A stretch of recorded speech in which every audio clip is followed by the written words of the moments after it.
So you said a toast? A toast, yeah. So, Father's Day special. Toast to the greatest fathers alive, okay? Yes, sir. Thank you very for much. all y'all Thank did. you very much. It's very important being a part of this fatherhood fraternity. I'm a proud member. So, on the We Digress podcast. Get it together, buddy.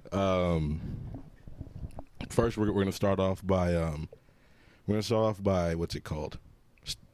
Introducing everybody, introducing you, and then I don't want you to talk until we say your name. Okay?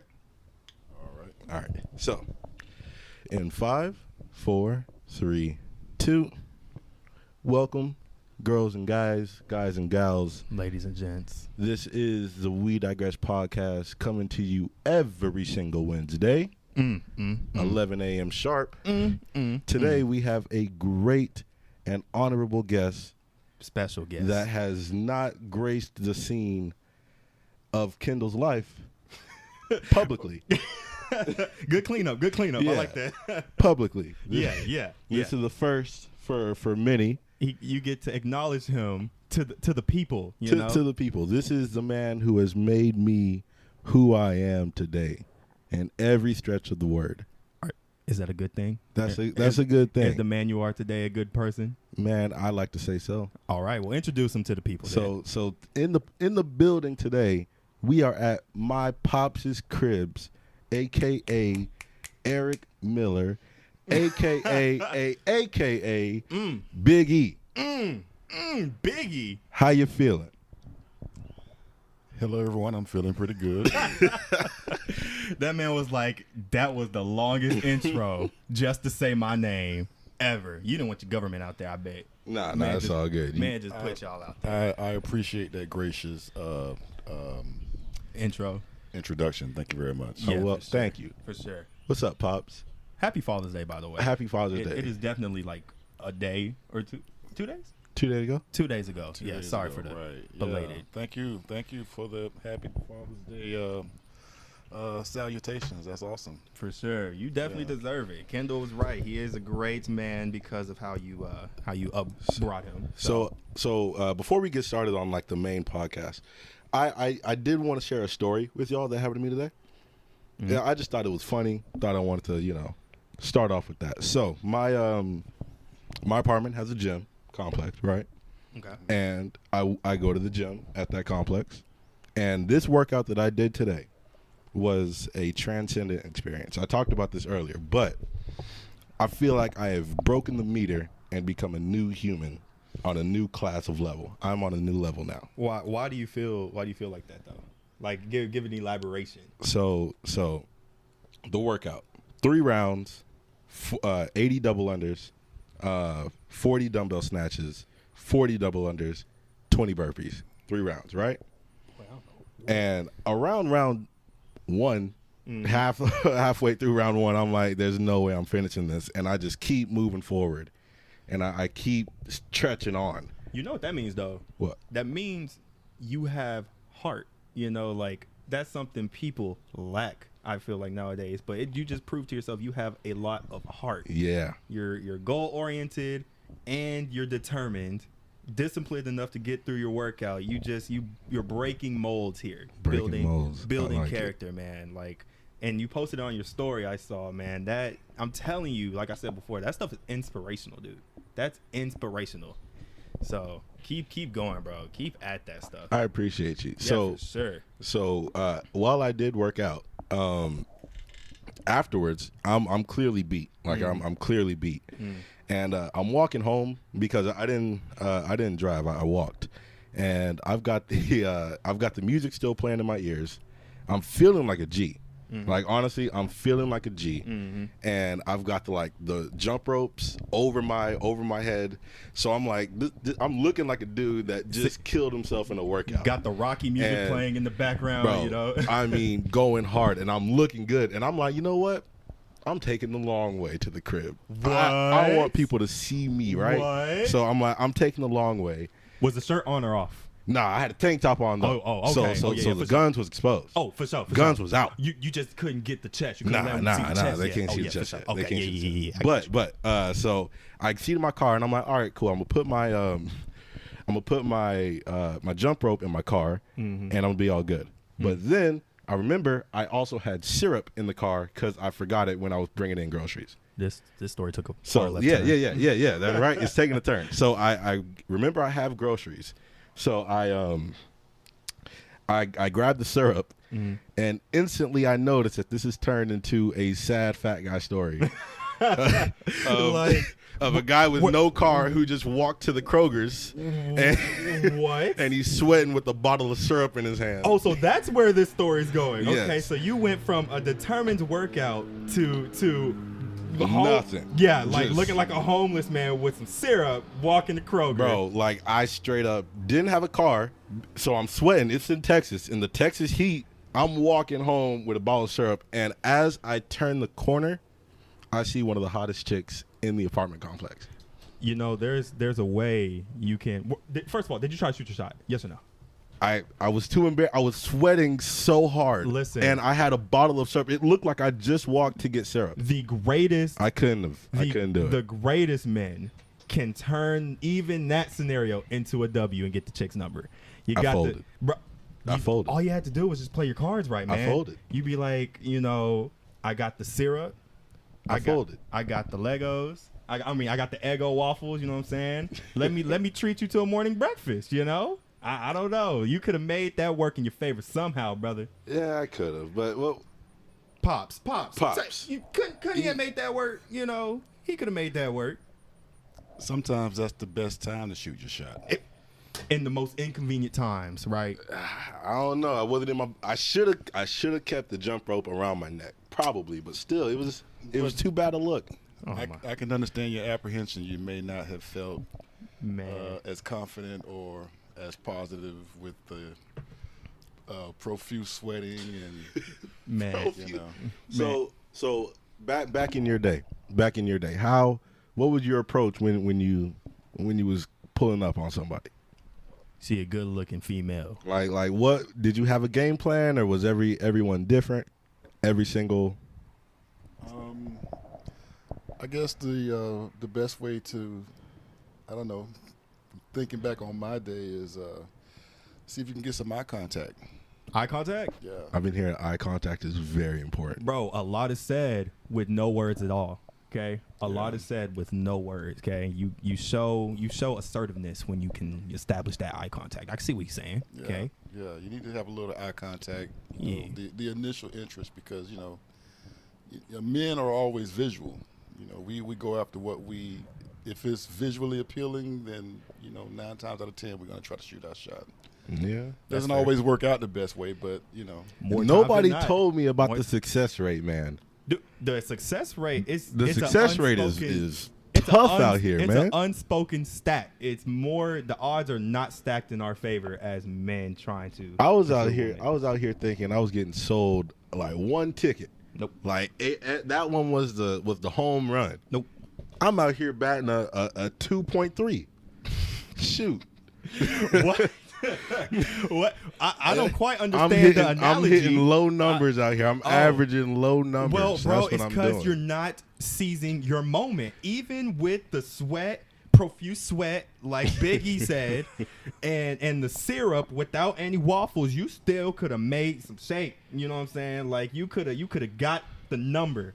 You just established the eye contact, right, Miss Biggie? I mean, numbers are important, especially with us young men out here, chatting and chopping it up and everything. Yeah. But speaking of young men, as you get older, you'll discover that quality is far more important than quantity. Okay.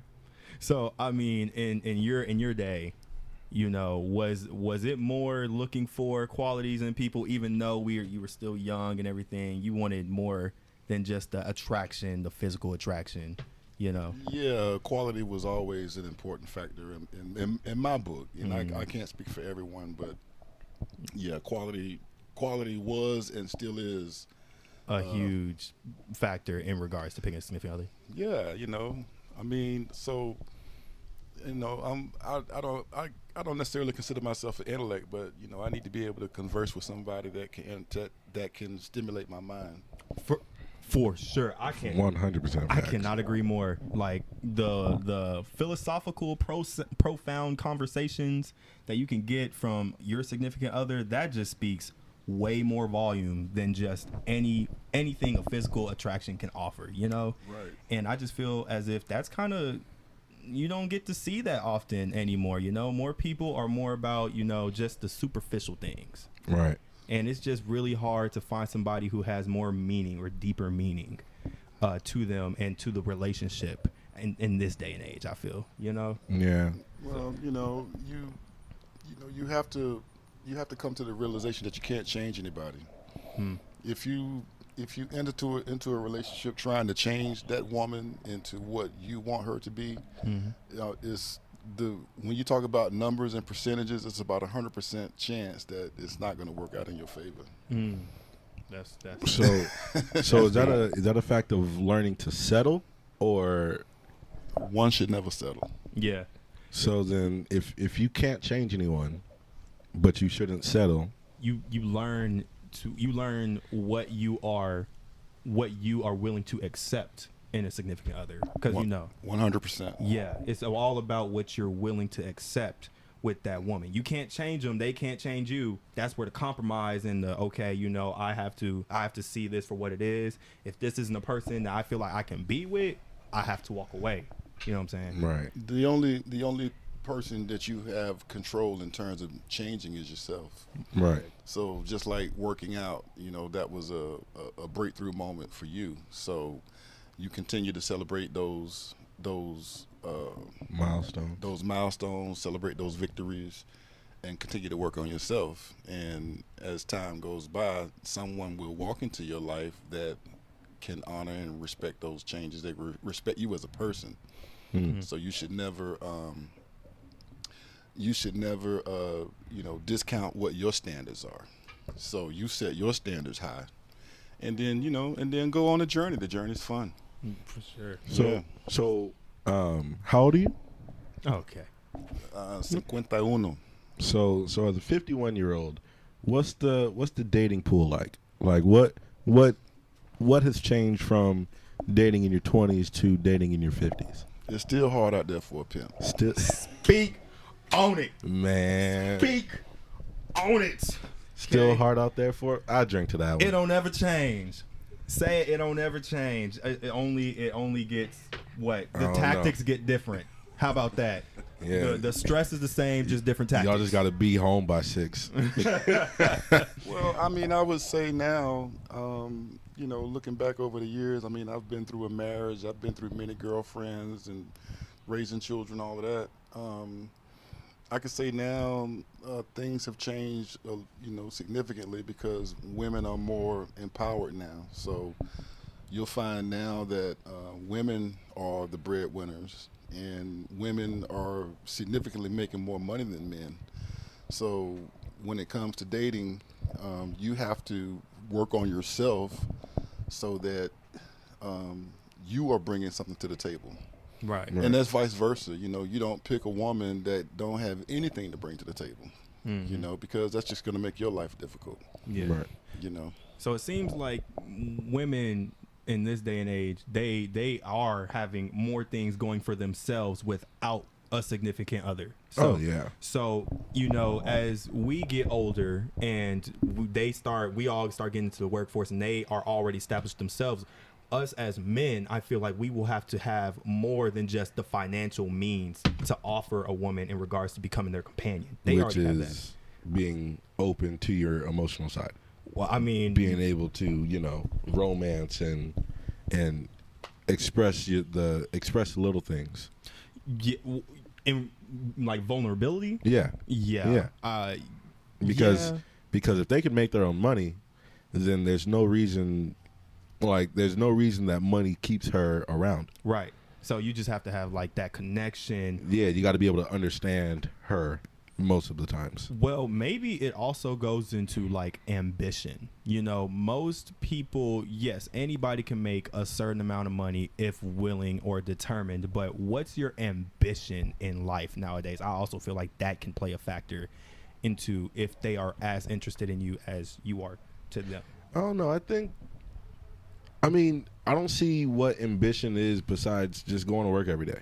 No, I kind of have to like having dreams. Yeah, you can have your dreams, but if you're going to work every day, you're stable, bills are paid. I don't see the problem with just like being chill where you're at. Because complacency it can be a bad thing when there's still molds to be broken. I mean, someone who is making money can still live a lackluster life in regards to how the female they're trying to pursue sees. You know, like if a woman is making a lot of money and she only wants to elevate her life and she comes across a guy who makes money but he is okay with just being in the spot that he's at, she might not find him attractive.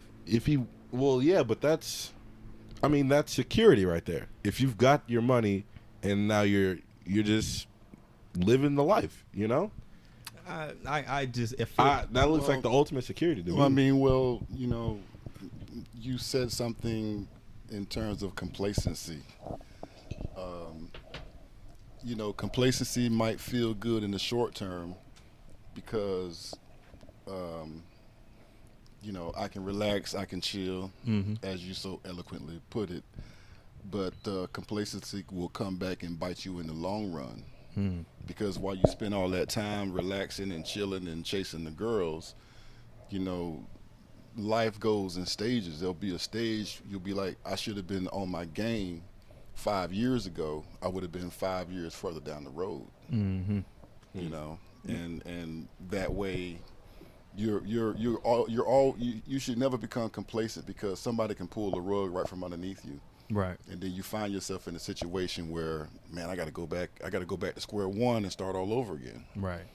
So, you know, I mean that goes far beyond. I mean, I guess this podcast is about, you know, you could talk about controversy, attracting women and all that kind of stuff. I mean, it goes a lot deeper. We'll shift from different conversations overall. Okay. Yeah, it's a free flowing dialogue. Well, I was gonna ask you, since it was the special is having a father on. I was just gonna ask you, in your opinion, and you can take your time with this.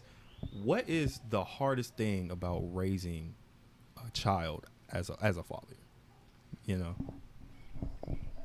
I know you might need a minute. I appreciate the question. The hardest thing about raising a child, I can't really nail it down to one particular aspect, because I mean it's a constant flow of revelations as your child grows, as his mind changes, as his needs develop.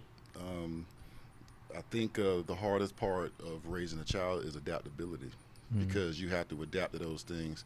And then also, as a parent, oftentimes we forget what it was like to be 20 years old, 21 years old, and then we have to kind of go back and try to open up dialogue to be able to communicate with you guys to help you get through those challenging years. That part right there, I have to restate it.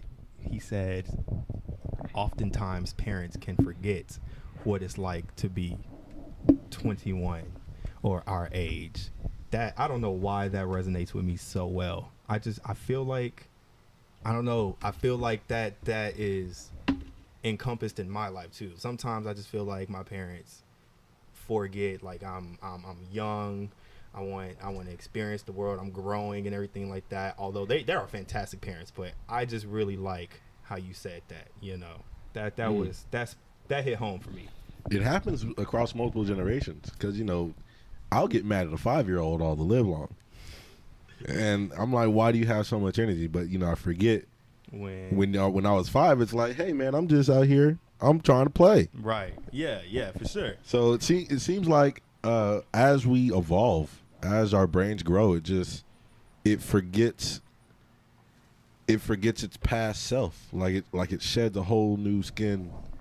Well, maybe it has to do with more of like the perspective and the wisdom you get as you get older. Yeah, when you start looking down, not from a condescending way, but like as a oh, I used to be there kind of way, like being on that higher elevation of thinking. I mean, again, I can only speak from my perspective. I mean, every man gets his fair share. That goes back to what I was saying about, it's not so much the quantity, it's also about the quality. And that will develop over the years. You'll forget about the quantity. It's like, this is not working for me anymore. I want something more stable. I want something more, something that motivates me. You mentioned earlier, Kendall, about I don't understand the whole motivation concept. It's like, and no woman wants a guy that's not self-motivated. If she has to motivate you, that takes a special woman to motivate her man. But in more cases than not, the man needs to bring that motivation to the table. Right. You need to be sure of yourself. Right. And you have to have a mental compass of where you're going. If you ain't going nowhere, there's no point in me riding with you. Facts. Right. Facts. Yeah. It just. If we're backtracking to that conversation, then yeah, I that's why I feel like ambition really does play a huge factor into when a woman does. And, I mean, a man too. When we are trying to choose our significant other, if you literally do not have any direction or don't seem motivated to, keep breaking the boundaries, keep trying to push yourself, you're just. This is it. I'm not attracted to that. Right. I want to keep building. I want to keep improving. What can you add to my life? Right.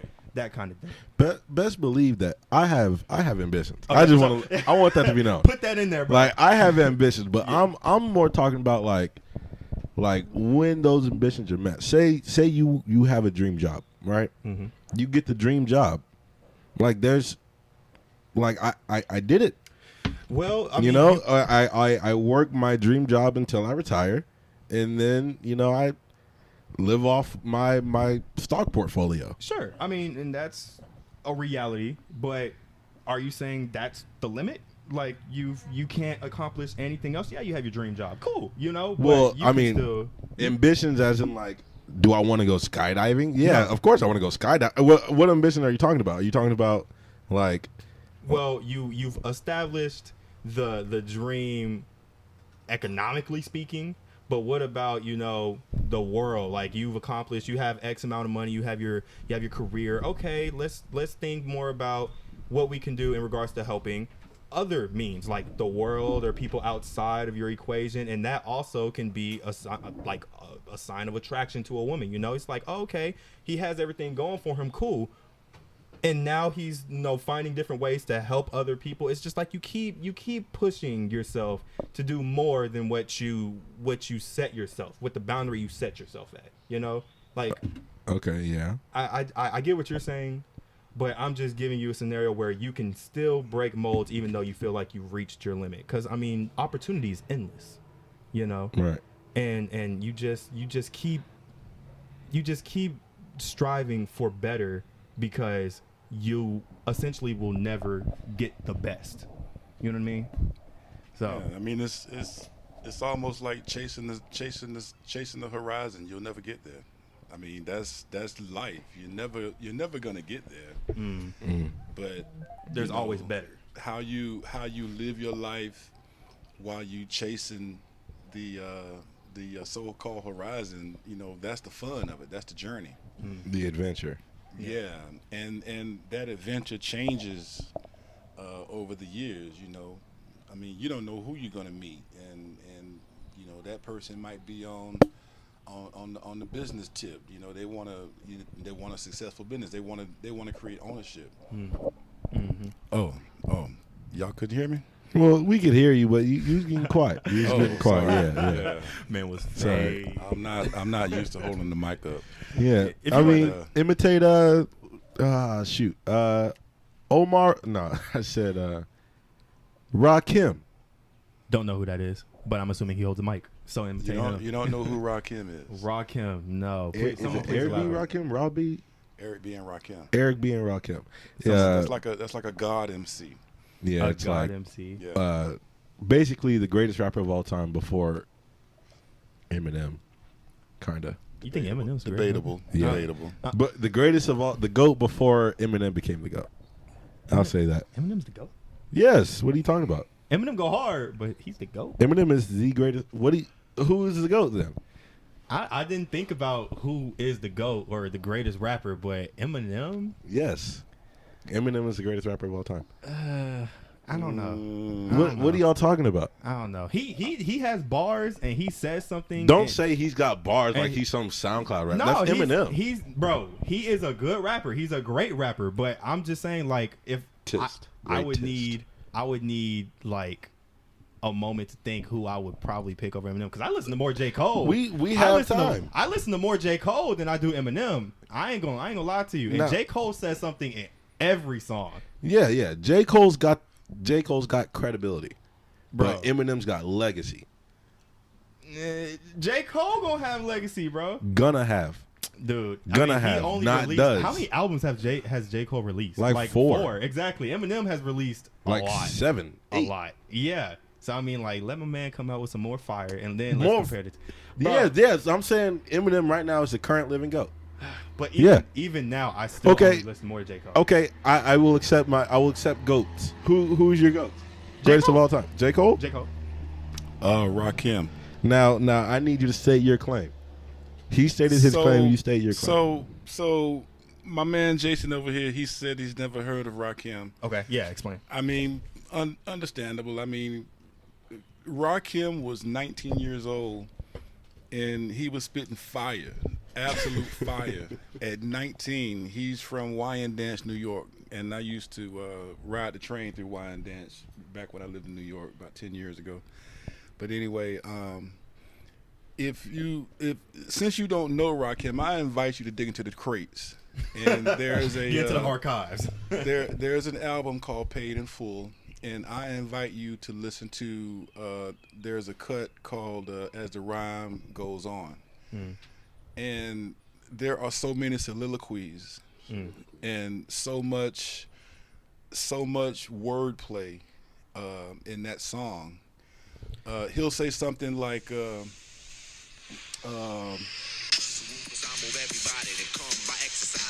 Perfect. Look around to see a pack the party start to get. I draw a crowd like an architect. Ooh, okay. Squeeze in because it's packed. Ooh, okay. If it wasn't, then why would I say I am? Go ahead. Come on. You sound like me. All right. Okay. My favorite verse is coming up because he says he's.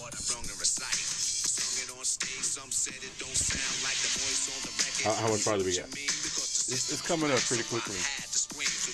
Give me a mic if it's loud, I'll blow it. If not, into the crowd, I'll throw it. Pull out the mic to entertain you well. Before I let go, I'ma spark your brain cell. I took time to write, then I will recite. So poetically inclined when the mic is held tight. So when it comes to Rakim, I mean, the cat has like vocal inflections. There's emphasis on different words, and he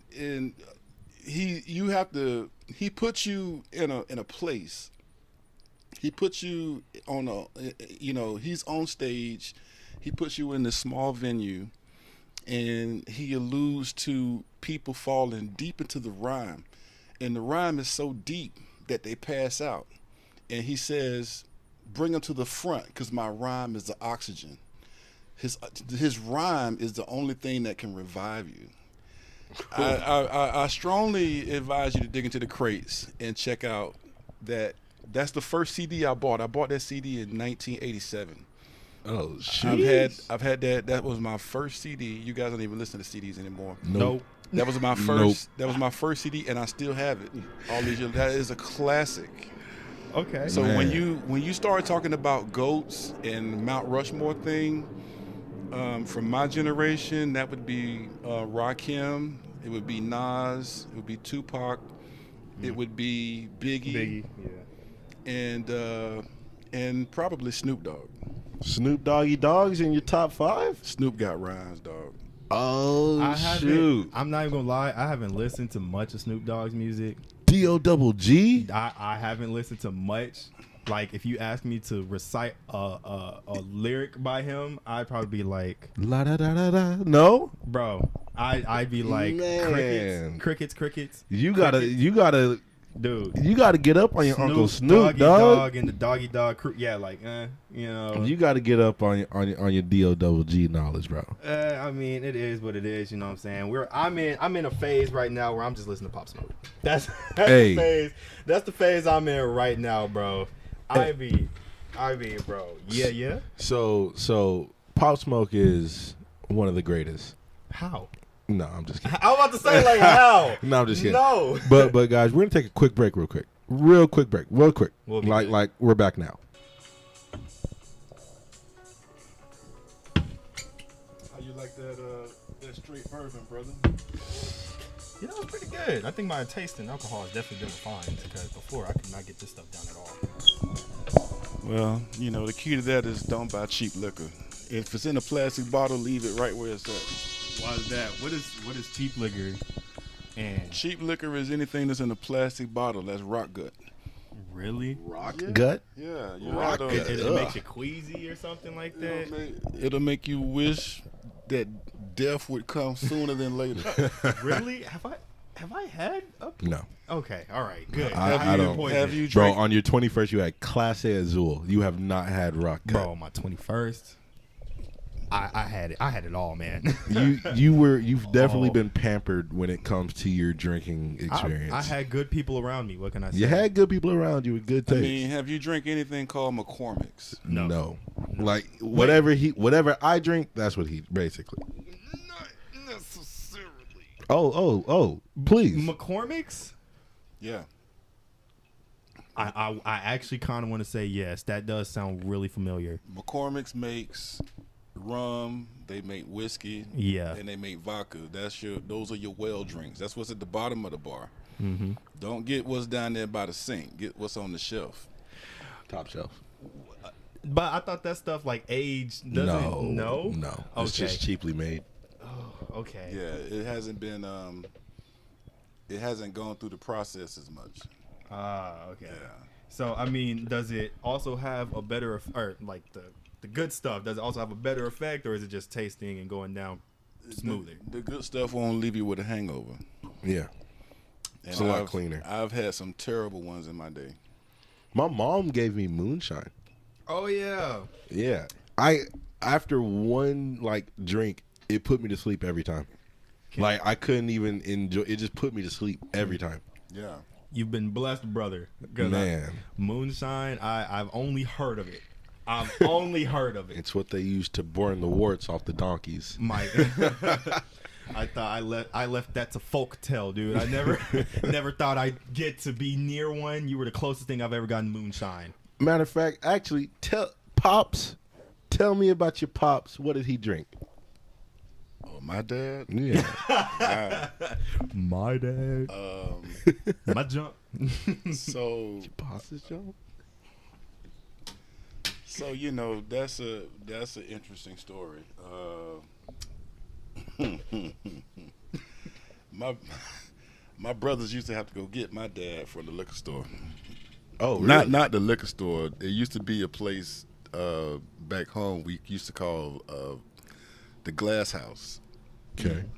And you know, to put it into perspective, you know, when I was growing up, all of our dads were blue collar guys. So they worked at the factories, they worked at the mills, and these were not very well educated men, but they were pillars in the community.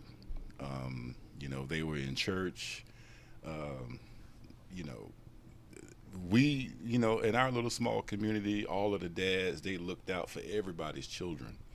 So if they saw you out in the street doing what you wasn't supposed to be doing, there was a report.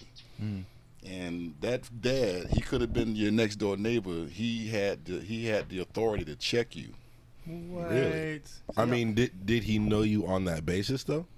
My dad? I mean, no, like Other people's the dads that would check you, did they know you on the basis to where they could check you? Yeah, that's Bud Miller's community. child. Yeah. I know who that is. I'm fixing to go let him know he messing up.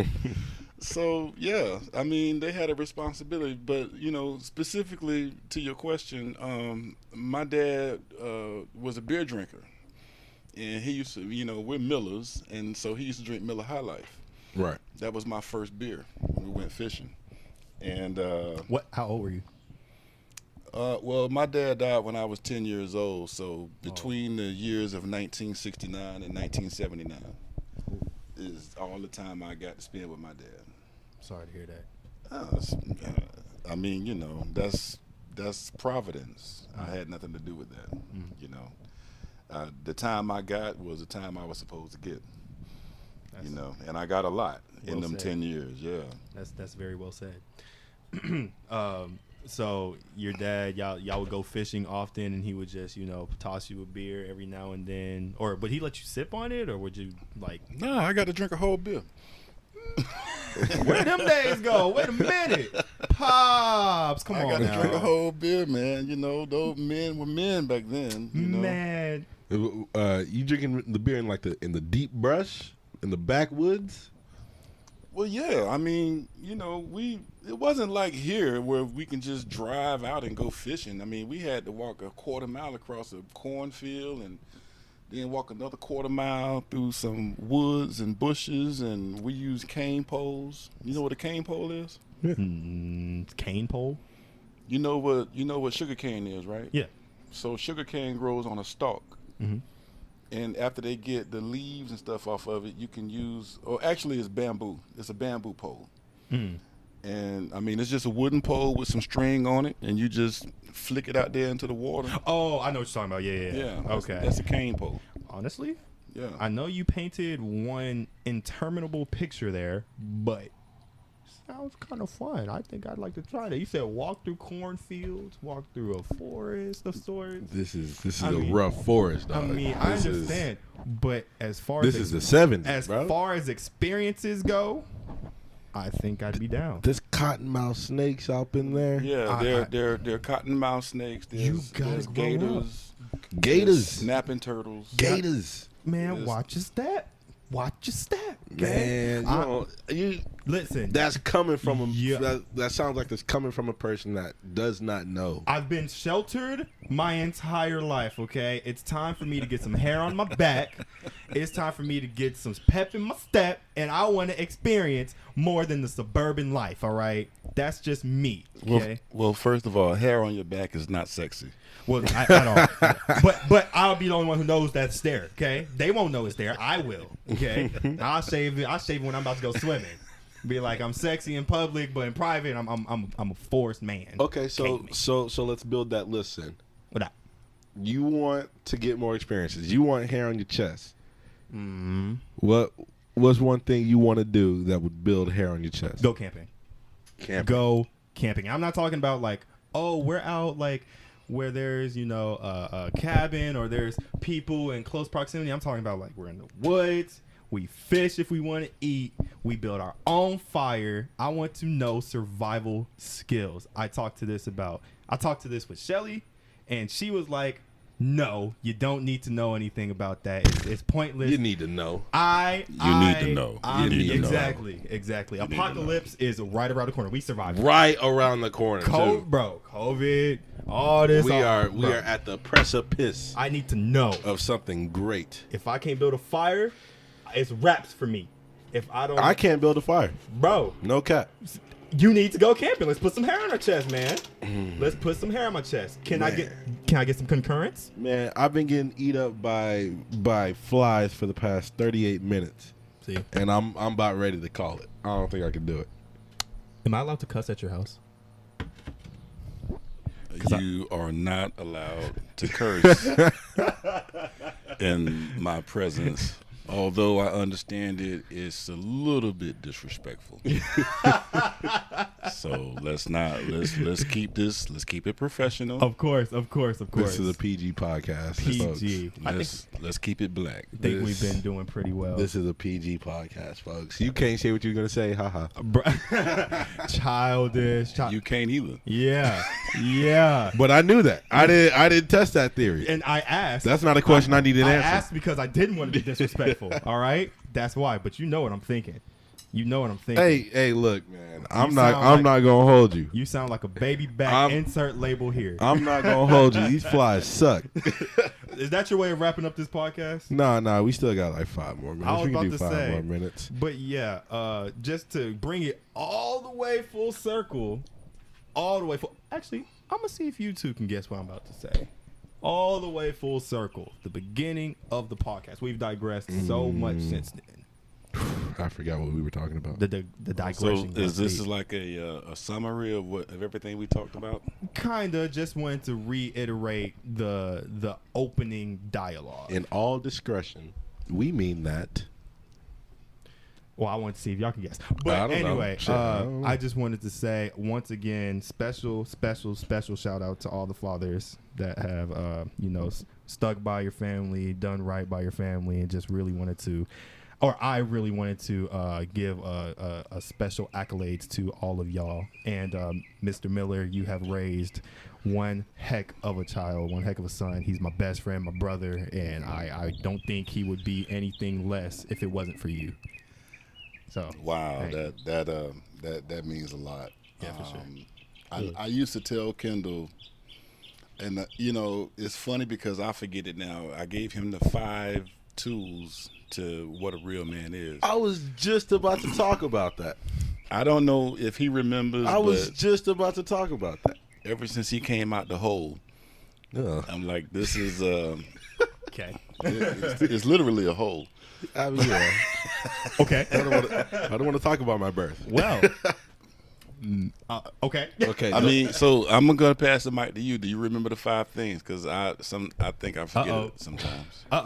You don't forget it. Let's see if he's what are you paying talking attention. about? Nah, this is the test. Yes, sir. It is. All right. If you don't remember, it's okay. A real man stands on his word, works real hard, takes care of his family, always believes in God, always tells the truth.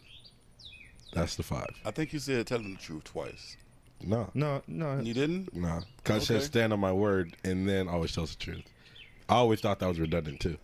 Well, you could lie and stand on your word. I mean, and that was a roadmap that I gave him, and it's 5 fingers. Stand on your word, believe in God, take care of your family. Work real hard. Work hard. How many is that? Is that 4 or 5? That's 4. And always tell the truth. And that's your roadmap.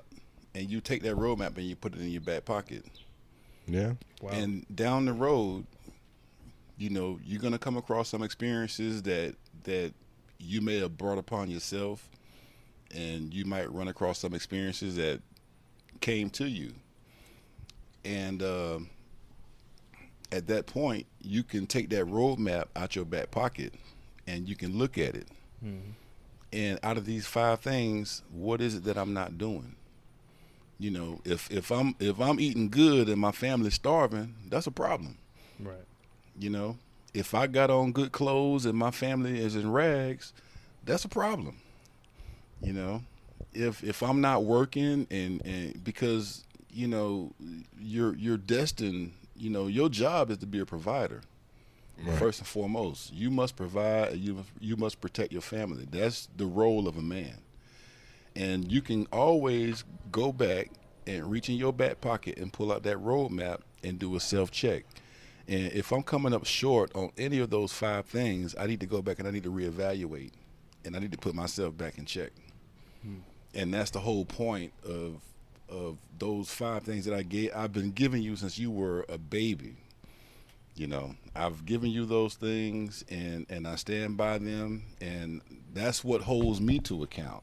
Even now, all these years later, I still hold myself to that level of integrity. Right. And if you can do that, then you will definitely be successful.